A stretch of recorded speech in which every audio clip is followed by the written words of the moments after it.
ఇంతవరకు మీరు మన ఛానల్ని సబ్స్క్రైబ్ చేసుకోకపోయినట్లయితే కింద రెడ్ కలర్లో ఉన్న సబ్స్క్రైబ్ బటన్ను ప్రెస్ చేయండి. అండ్ అలాగే పక్కన ఉన్న బెల్ ఐకాన్ కూడా యాక్టివ్ చేసి ఆన్లో పెట్టుకోవడం మాత్రం మర్చిపోవద్దు. సో ఈవాల్టి స్టోరీలోకి అయితే వెళ్ళిపోదాం. ఓ స్త్రీ రేపురా. తెలంగాణలోని ఒక గ్రామం. ఆ గ్రామం చుట్టూ మంచి వనరులు కూడా ఉండేవి. ఆ గ్రామం మీదుగా అన్ని ప్రదేశాలకు వెళ్ళటానికి ఒక పెద్ద మార్గం కూడా ఉండేది. అయితే ఆ గ్రామం అనేది ఒక పెద్ద కొండ కానుకుని ఉండేది. ఆ గ్రామంలో ఎక్కువగా చదువు లేని వాళ్ళు ఉండేవాళ్ళు. ఆ గ్రామంలో ఉండే ప్రజలంతా కూడా చాలా అమాయకంగా ఉండేవాళ్ళు. ఆ గ్రామంలోనే ఒక పెద్ద సంపన్న కుటుంబంలో రాఘవరావు అనే ఒక వజ్రాల వ్యాపారి కూడా ఉండేవాడు. రాఘవరావు ఆ చుట్టుపక్కల ప్రజలను మోసం చేస్తూ ఉండేవాడు. అలా ఆ సంపాదనతో ఆ చుట్టుపక్కల వాళ్ళ భూములన్నీ కూడా తాను కొనేసి తన స్వాధీనం చేసుకున్నాడు రాఘవరావు.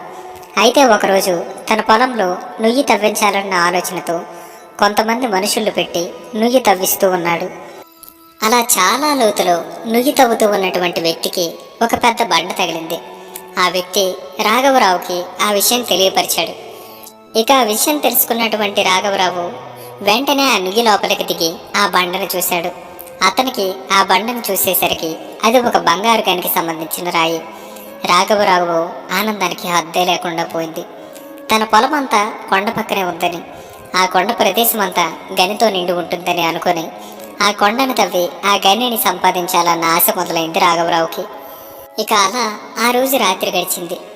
అయితే ఆ గ్రామంలో ఒక స్త్రీ ఆ రోజు రాత్రి 12 గంటల సమయంలో ఆమెకు పురిటి నొప్పులు ప్రారంభమయ్యాయి. కానీ ఆ గ్రామానికి హాస్పిటల్ అందుబాటులో లేకపోవడం వల్ల ఒక ఎద్దుల బండిపై ఆమెను హాస్పిటల్కి తీసుకుని వెళ్ళాలనుకుని అలా వెళుతూ ఉండగా ఆ గ్రామం చివరకు కొండ ప్రాంతం చేరుకుంటూ ఉండగా ఆమెకు నొప్పులు మరింత ఎక్కువైన కారణంగా నొప్పుల బాధ భరించలేక ఆ స్త్రీ అక్కడే చనిపోవడం జరిగింది. అయితే ఆ స్త్రీ చనిపోయిన రోజు నిండు అమావాస్య ఆదివారం. ఆ చనిపోయినటువంటి అమ్మాయిని ఆ రాత్రి శ్మశానంలోనే అంతిమ సంస్కారాలు నిర్వహించారు. అలా ఆ రోజు గడిచింది. ఆ మరుసటి రోజు రాత్రి 12 గంటల సమయం. సతీష్ తన కుటుంబ సభ్యులంతా ఇంట్లో గాఢ నిద్రలో ఉన్నారు. ఇక అదే సమయంలో ఎవరో తలుపు తట్టినట్లయింది. నిద్రలో ఉన్నటువంటి సతీష్కి తలుపు తట్టిన శబ్దం వినిపించేసరికి మెలకువ వచ్చింది. ఇంకా తలుపు తడుతూనే ఉన్నారు. ఎవరే ఉంటారా అని అనుకుని లేచి తలుపుని తీసి చూశాడు సతీష్. ఇక అలా చూసేసరికి అటువైపుగా ఒక నల్లని ఆకారం. ఆ ఆకారం అటువైపుగా మెల్లగా నడుచుకుంటూ వెళ్ళిపోతూ ఉంది. సతీష్ ఆ రూపాన్ని చూసి భయపడ్డాడు. సతీష్ వెంటనే భయంతో తలుపును మూసుకున్నాడు. అప్పుడే తెల్లవారుతూ ఉంది. సతీష్ ఇంటి పక్కనే ఉన్నటువంటి వేరొక ఇంటి బయట ప్రజలంతా నిల్చుని ఉన్నారు. ఇక సతీష్ నిద్రలేచి పక్కనే ఉన్నటువంటి ఇంటి వైపు చూశాడు. చాలామంది ఇంటి చుట్టూ గుమిగూడి ఉన్నారు. ఏమై ఉంటుందా అని సతీష్ వెళ్ళాడు. అలా చూసేసరికి తన పక్కింట్లో ఉన్నటువంటి చందు అనే ఆ కుర్రవాడు చనిపోయి ఉన్నాడు. అతని వంటి నిండా ఘాట్లు ఉన్నాయి. శరీరం అంతా నెత్తురు కమ్మి ఉంది. అలా చనిపోయినటువంటి చందుని చూస్తూ గ్రామ ప్రజలంతా చాలా భయపడ్డారు. అయితే అక్కడ ఉన్న వాళ్ళంతా రాత్రి డోర్లు కొట్టినట్లు శబ్దం వినిపించిందని అందరూ అనుకుంటున్నారు. అప్పుడు సతీష్ కూడా మా ఇంటి తలుపులు కూడా ఎవరో కొట్టినట్లయిందని, నేను తలుపులు తీసి చూసేసరికి ఒక నల్లని ఆకారం నాకు కనిపించిందని చెప్పాడు సతీష్.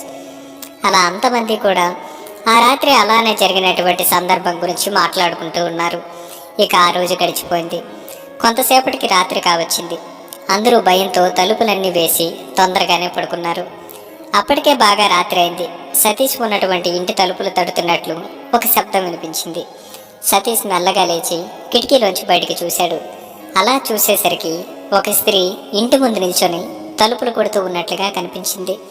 అలా కొంతసేపటికి ఆ రూపం వేరొక ఇంటి వైపు వెళ్ళి వాళ్ళ తలుపులు కూడా కొడుతున్న శబ్దం వినిపించింది. ఇక సతీష్ మెల్లగా బయటికి వచ్చి చూశాడు.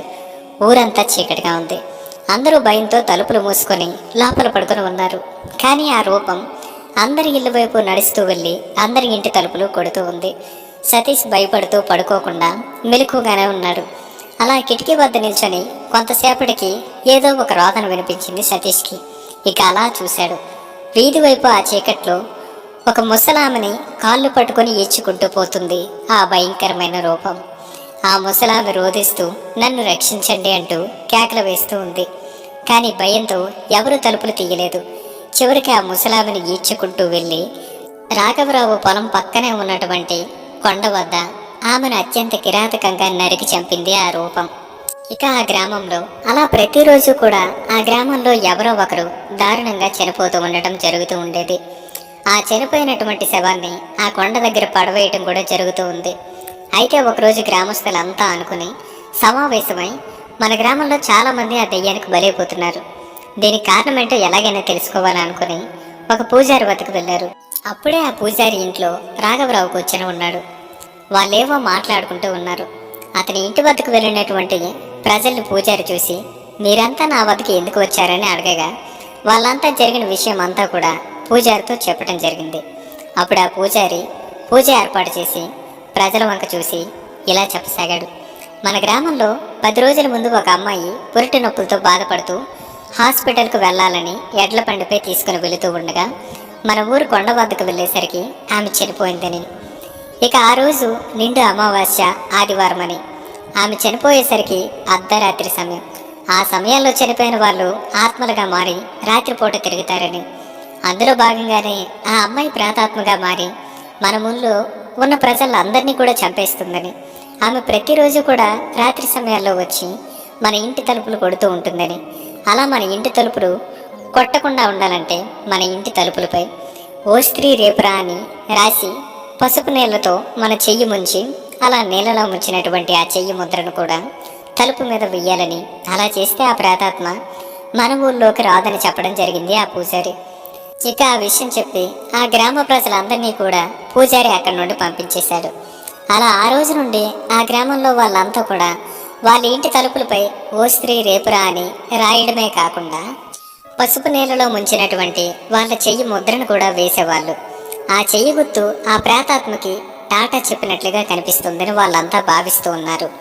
అలా అందరూ చేసేసరికి ఆ స్త్రీ రావడం మానేసిందని, ఒకవేళ వచ్చిన తలుపు మీద రాసి ఉన్న ఆ పేరు చూసి వెనక్కి తిరిగి వెళ్ళిపోతుందని అందరూ అనుకుంటూ ఉండగా, అలా అందరూ అనుకున్నటువంటి మాటలు ఆ పక్క గ్రామస్తులు అలాగే ఆ గ్రామ ప్రజలందరూ నోటా పడ్డాయి.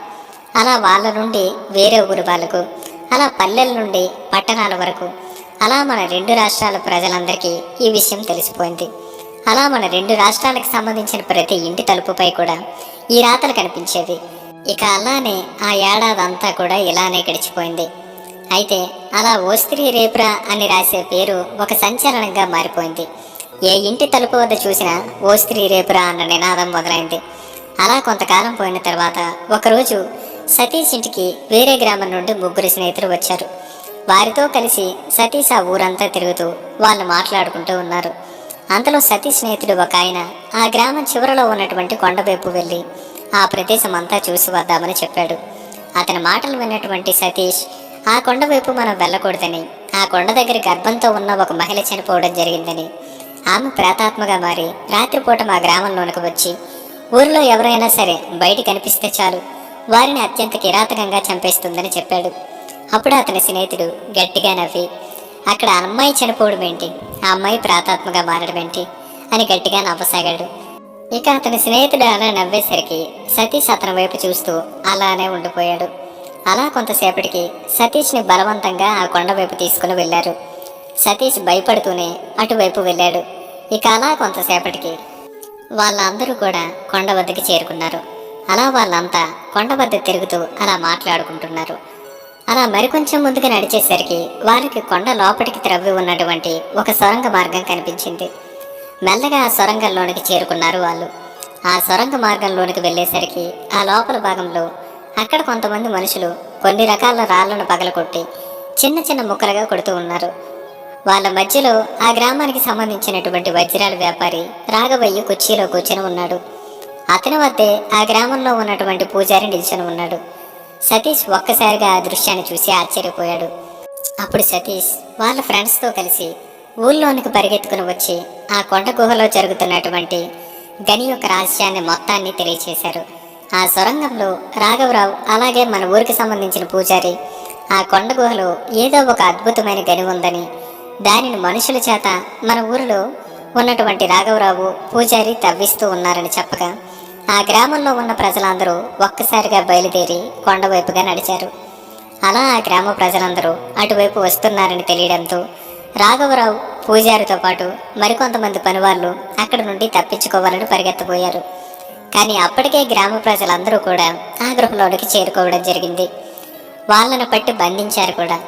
ఆ గ్రామంలో ప్రజలంతా కూడా కలిసి అలా వాళ్ళని చెట్లకు కట్టేయడం కూడా జరిగింది. అప్పుడు అక్కడున్న కొంతమంది ప్రజలు కలిసి వాళ్ళందరూ కూడా రాఘవరావుని గట్టిగా కొట్టేసరికి అసలు విషయాన్ని చెప్పాడు రాఘవరావు. ఒకరోజు నా పొలంలో నుయ్యిని తవ్వుతూ ఉండగా గోతులో ఒక పెద్ద రాయి తగిలిందని, దానిని పరీక్షిస్తే అది బంగారు గనికి సంబంధించిన రాయి అని తెలుసుకుని నా పొలంలోనే కాక పొలం పక్కనే ఉన్న కొండలో కూడా ఆ లోపల భాగంలో కూడా ఈ రాళ్ళు లభిస్తాయన్న ఆశతో కొండను తవ్వించసాగానని, ఆ కొండ లోపల భాగంలో కూడా ఆ రాళ్ళు కనిపించాయని, అయితే వీటన్నింటినీ కూడా నేనే సొంతం చేసుకోవాలన్న ఆశతో నేను తవ్వకాలు మొదలుపెట్టాను. కానీ ఇక్కడ తవ్వించిన వాటిని ఇక్కడి నుండి తరలించాలంటే చాలా సమయం పడుతుందని, అయితే అలా ఆ రాళ్ళను తవ్వించినట్లు ఎవరైనా చూస్తే ఆ విషయం గ్రామ ప్రజలందరికీ తెలిసిపోతుందని, అలా తెలిస్తే పోలీసులకు పట్టిస్తానని భావించి నేనే నా మనుషుల చేత రాత్రిపూట దెయ్యాలుగా వేషం వేయించి మన గ్రామంలోనికి పంపించి ఎవరైనా బయటకు కనిపిస్తే నా మనుషుల చేత చంపించేవాడినని, అయితే మన ఊళ్ళో వాళ్ళందరినీ కూడా నిజంగానే దెయ్యం తిరుగుతుందని నమ్మించాలని చేయాలంటే పూజారి చేత చెప్పించాలని ఈ ప్లాన్ వేసుకొని పూజారి చేత అబద్ధం చెప్పించారని, పూజారి అలా చెప్పేసరికి మీరంతా నిజంగానే దెయ్యం తిరుగుతూ ఉందని నమ్మేశారని, భయంతో మీరంతా రాత్రిపూట తలుపులు తీసేవాళ్ళు కాదని, అదే అదునుగా భావించి రాత్రిపూట రాళ్ళు తవ్వించి ఇక్కడ నుండి మన ఊరు మార్గంలోని రాళ్లను మన పక్కన ఉన్నటువంటి సిటీ వైపు దారిలోకి మళ్లించేవాడినని, తాను చేసిన మోసం మొత్తాన్ని కూడా ప్రజలందరికీ తెలియజేశాడు రాఘవరావు.